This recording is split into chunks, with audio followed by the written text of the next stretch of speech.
Kama Sutra, a book that just talks about body pleasure, or it's a book for Hindus have a better romantic and pleasure life that shows how advanced and ancient Indian society was.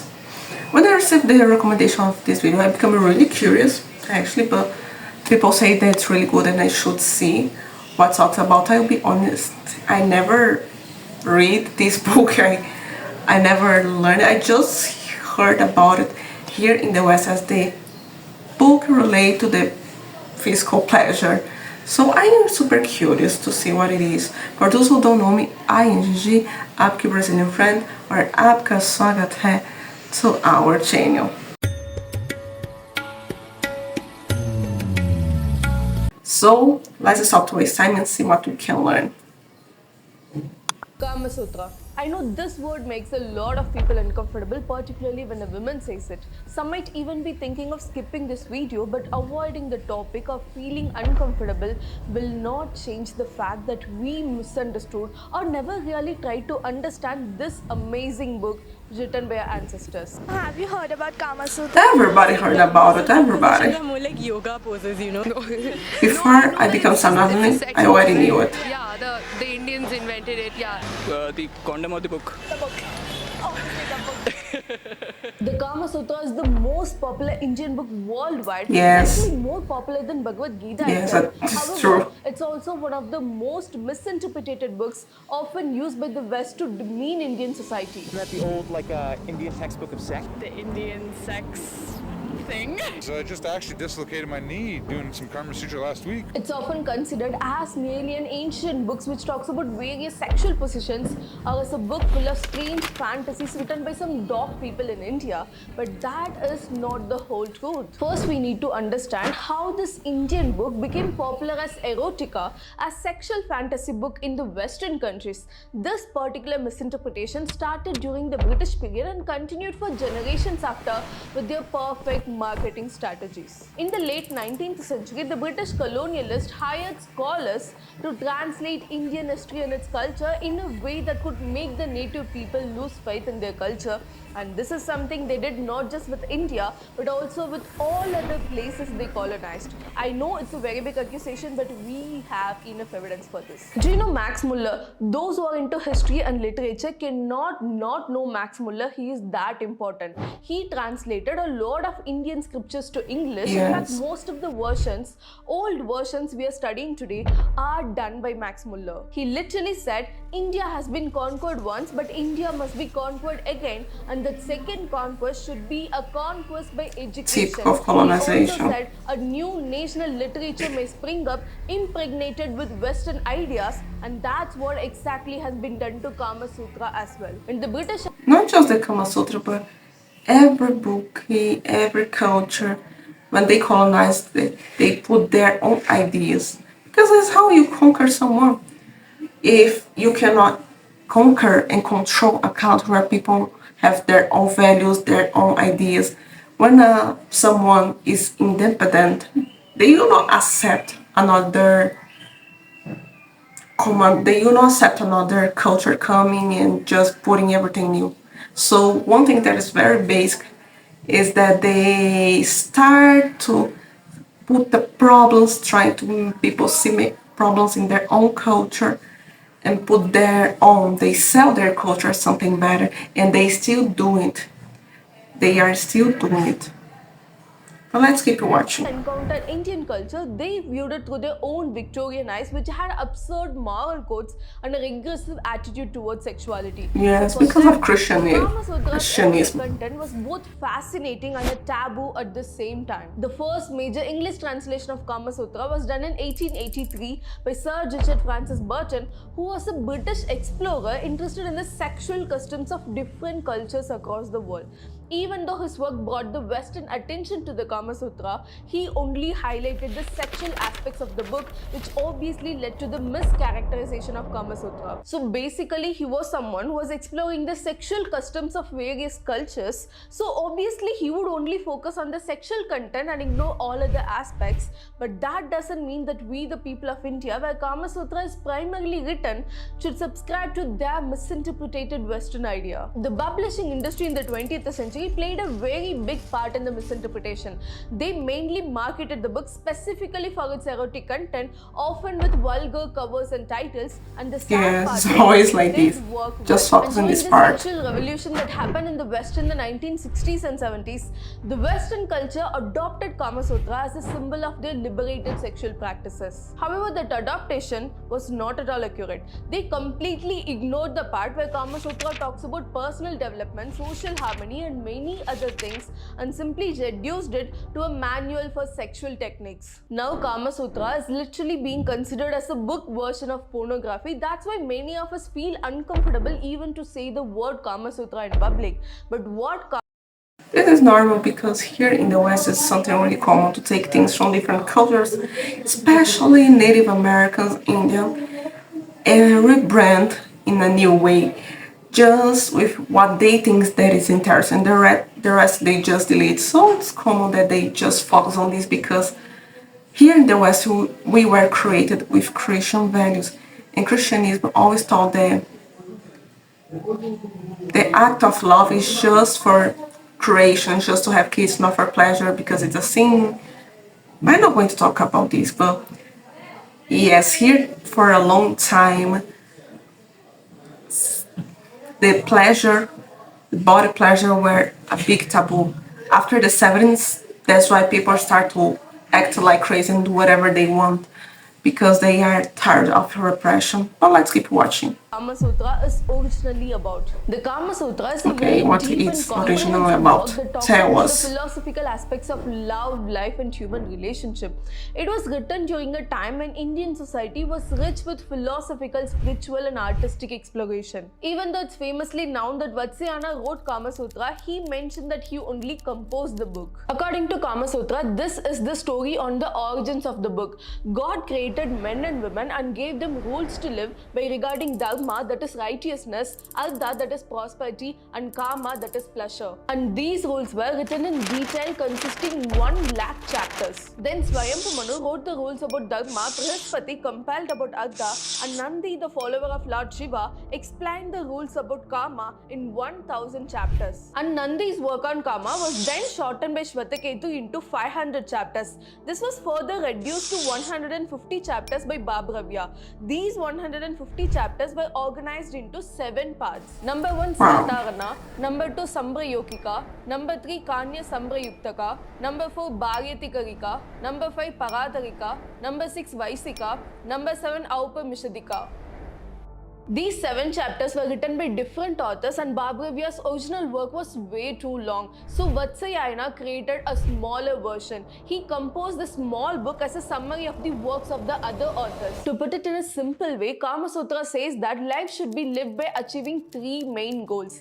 Number 1, dharma, which is righteousness or moral duty. Number 2, artha, prosperity and wealth. Number 3, kama, that is love and pleasure. So Kama Sutra is not just about kama. It teaches us to live a life of dharma with moral values, guides us on managing household affairs and achieving financial independence, and finally clearly explains kama, saying it goes beyond physical pleasure. For example, part 1, Sadharana.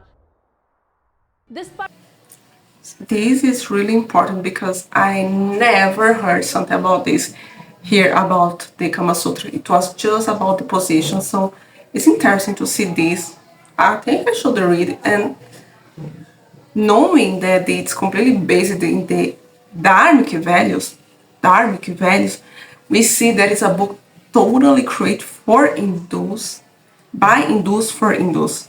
That's why I think people try to erase this here in the West, because you can imagine how uncomfortable it was from the European sea that a people that they used to think that it was ignorant create something better than they could create, that people in ancient India were more wise about the body, the relations. It didn't have so many taboos like they have. And obviously, I need to say one thing. When you see in which values, you cannot say that Kama Sutra is not related to Hinduism. When I say Hinduism, I talk about the Indian culture, the spiritual one, because in the ancient India, everything was connected. Didn't exist box. It was everything connected. The politics, the spirituality, because the society was guided by the philosophy of the Sanatana Dharma, of the Dharma. So it's not a religious book, but it's completely attached to the Dharmic Hindu values. And this is important to keep it because we know that people here are rebranding as something more than, that is not Hindu. It's just Asian. Begins by outlining the three main goals of life: Dharma, Artha and Kama. And Vatsayana argues that Kama is as important as Dharma and Artha and should be pursued in a balanced way, and sexual pleasure is portrayed as a sacred and important part of life. The Kama Sutra teaches how to respectfully approach the sexual life and how to value the emotional and physical needs of both the partners equally. The text is very clear about the importance of mutual consent and respect in a relationship, and it clearly rejects any act by force and emphasizes that both partners should find satisfaction and happiness in their union. And Vatsayana stresses that pleasure should not be pursued at the expense of others' well-being. If men can understand this one sentence, we will not have any kind of abuse in the world. Part 2, Sambhara Yogika. Yes. This part is the most well-known and often misunderstood section of the Kama Sutra. It does deal with the various aspects of sexual relations, but it's definitely much more than just a manual for sexual positions. Only 20% of the book talks about positions, but unfortunately people highlighted only that part. Wow, just 20. This part talks about how different Yes, I never mentioned it. It was so... and how to achieve sexual compatibility and mutual satisfaction, and explains different kinds of caresses, embraces and kisses and how they contribute to intimacy. It does explain about a number of positions, but also emphasizes the importance of mutual consent, pleasure and emotional connection. Part 3 and 4 of Kama Sutra are known for their progressive view on the role of women. It talks about the importance of women's education and their active participation in the social and cultural life. Women are portrayed as individuals with their own desires, rights and responsibilities, and the text tells you how to choose your partner wisely, manage household efficiently and engage in artistic and intellectual pursuits. Part 3, Kanya Sambhara Yuktaka. This part focuses on finding and marrying a suitable partner. It gives you advice on courtship, engagement and marriage ceremonies, and explains about the criteria for selecting a wife, like what are the factors that should be considered: family background, education and her personal qualities, and if you do like a woman, how do you impress her and how do you get the girl's family approval. Everything is explained. And it also talks about different types of marriages in the ancient Indian society, including arranged marriages and love marriages. Part 4, Bharyatika. Now that you got married, how do you handle the married life? What are the responsibilities of husband and wife? This part teaches you about that. It gives you tips for maintaining a loving and respectful relationship between the couples. Not just that, it also teaches you how to manage your finances, servants, other household matters, everything in detail. Part 5, Paratarika. This part addresses sensitive issues like extramarital affairs. While acknowledging such relationship, it also gives you guidelines to handle it responsibility while maintaining the respect and dignity of all the people involved. It explains about under what situation a person will seek an extramarital affair, and if you are in that situation, what you should be doing, minding the potential danger and the social consequences. Part 6, Vaisika. This section focuses on courtesans. What a unique place in the ancient Indian society. What are the kind of qualities and skill one should have to become a successful courtesan? How do you attract and maintain your clients? How do you balance multiple relationships with people? How do you manage your earnings? how do you achieve financial stability as a courtesan. Everything is explained in detail. This section is particularly notable for its progressive views. Courtesans who are highly educated and skilled in the arts played a very significant role in the social and cultural life of ancient India. So the Kama Sutra talks about their skills, their status and the respect they deserve, unlike the Western notion that merely reduce them to objects of lust. Part 7, Aupamashyatika. This True. This is actually something that I was not expecting because well, obviously we know that in the past the lifestyle it was different. It was normal for the rich men to have courtesans. But I remember when I learned that Sanatana Dharma it was the Hindu culture. It was literally the only one that looked to the courtesans in a different way and give them rights and regulations because any other religion, any other culture did this just in the modern times. So they were so advanced compared to what we have now, actually. But it's crazy to see that all this it was happening in the past when we learned that these people in the past were full of taboos. It was more savage. They were not civilized, but it's totally the opposite. But let's see.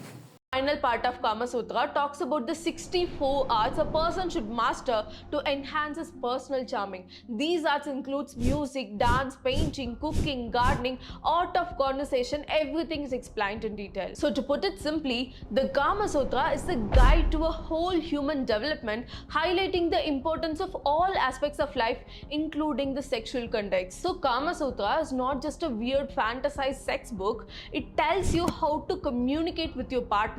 It tells you how to maintain your boundaries with your partner. It tells you how to resolve your conflicts with your partner. It's like a A to Z guidebook for the married couples. First, how do you get into a relationship? Then how do you handle that relationship? How do you take it to marriage? Then how do you handle your married life, your finances, your household affairs, your sex life? How do you become a better person in the society?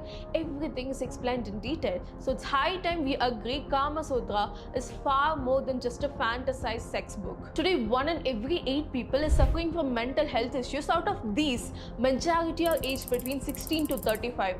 Don't you think if we have this guide, our life would be much better and easier? And even Vatsyayana talks about how sexual satisfaction is closely linked with emotional and mental well-being of a person. And above all, even though Kama Sutra celebrates the pursuit of pleasure, it equally emphasizes the responsibility and ethics one should have in the society. It clearly tells us that the enjoyment of karma should not come at the expense of dharma. If we can understand this one line, the world would be a much better place. Agree. I never read this book actually. I was not thinking, but now I think that I should do, especially not just me, but people that are Hindu in general, because clearly it's a very dharmic book, it seems, because apparently it was writing with the dharmic values from the real Sanatana Dharma, because now we have more a new and neo Hinduism that is more influenced by other cultures. So I think we should learn about it because first I see a lot of people with problems in their relationship. It's completely normal. And I noticed that the biggest problem why so many people suffer in relationship is because of lack of knowledge. Because parents have ashamed to talk to their kids, especially women. People unfortunately tend to be not realistic about life. We are created with so many taboos that we don't search knowledge, we don't receive the appropriate knowledge about emotional intelligence, about spiritual knowledge, about mental health. So all these were forgotten for a long time. We don't learn nothing about how to be really respectful, how to act in a moment of anger. So people suffer because of lack of knowledge and how to deal with their own emotions, their own frustrations, their own fears. Informally, people project all their fears and traumas in their spouse or husband. So That's why I think now this generation that has more access to knowledge needs to stop to see things in a this is right, this is wrong, this is a taboo, this is not a taboo. People need to take care of their mental health, their body health, and stop to have fear to talk about things, especially with people that has more knowledge, the unseen people. Actually, this is something that I think is dying. Even in cultures like India, people just look to the elders like backwards people that are full of judgment, but I think sometimes they still are people with knowledge. We cannot say that they are dumb. We need to learn things with people that already experience things that we experienced. Anyways, I think this is a very interesting book. I have plans to read one day, and if you are into or if you already read, tell me in the comments if you read, if you liked or not. I want to know your opinion. Thank you for watching this video or family game.